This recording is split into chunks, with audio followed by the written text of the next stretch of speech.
আমার সকল প্রিয় ভাই বোনদের রমজান মোবারক। হ্যালো এভরিওয়ান, আসসালামু আলাইকুম। সবাই কেমন আছেন? আপনাদের বোন তো ভালো আছে।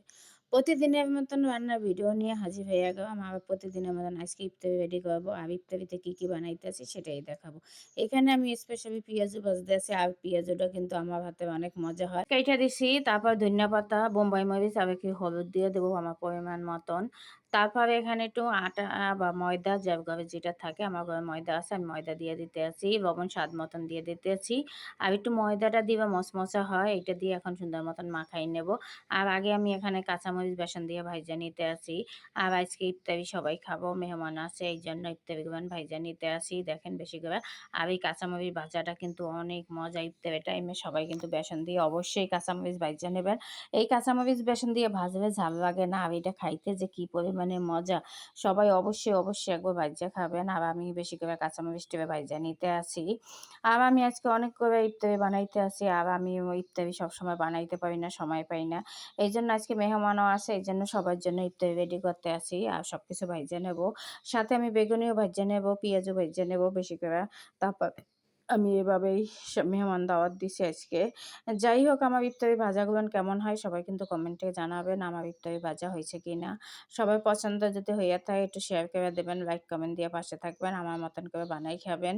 আমার সকল প্রিয় ভাই বোনদেরকে সবাই যারা আমার সাপোর্ট দেন, আপনাদের অনেক ধন্যবাদ, দোয়া ও ভালোবাসা। আর আমি এখানে বেগুনি দিয়ে দিতেছি। আর বেগুনটা কিন্তু গোল করে কাটছি, না গোল বেগুন ছিল। লম্বা বেগুন একদম চিকনা এই জন্য আনি নাই, গোল বেগুনটা আনছি। আর এই গোল বেগুনটা দিয়েও কিন্তু বেগুনি অনেক সুন্দর হয়, খাইতেও মজা। যাই হোক, আমি এইভাবে বেগুনিটাও সুন্দর করে ভাইজা নিতে আসি। আপনারা ওইভাবে বেগুন যদি চিকনটা না থাকে লম্বা দিয়েও এই গোলটা দিয়েও হয়। সবাই এরকম গোল করে কাটতে নেবেন, একটু পাতলা করে কাটতে হবে। যাই হোক, এই দেখেন আমি গোল বেগুনগুলো কিভাবে কাটতে নিচ্ছি, একদম পাতলা করে, টিস্যুর মতন, এটা অনেক পাতলা।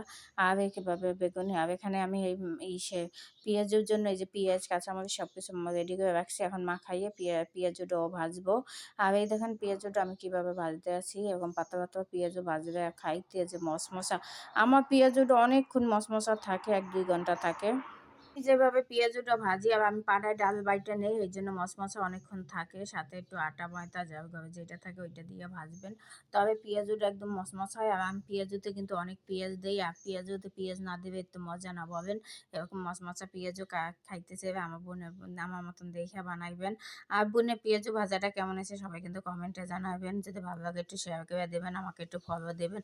আমার সকল প্রিয় ভাই বোনদের বলি পুরো ভিডিওটা দেখবেন। আর ইফতারি ভাজা হয়ে গেছে, এই যে সবকিছু রেডি করছি দেখেন কেমন। সবকিছু এখন আমরা ইফতারি খাবো সবাই। আমরা এখানে ৪ জনে ইফতারি করবো। এই দেখেন ইফতারি কেমন হয়েছে। আর ইফতারি আরেকটা ভিডিওতে দেখাবো কে ইফতারি করছে। এই দেখেন অসাধারণ কিন্তু, আলহামদুলিল্লাহ। সবাই বলবেন, সবাই ভালো থাকেন, সুস্থ থাকেন। আল্লাহ।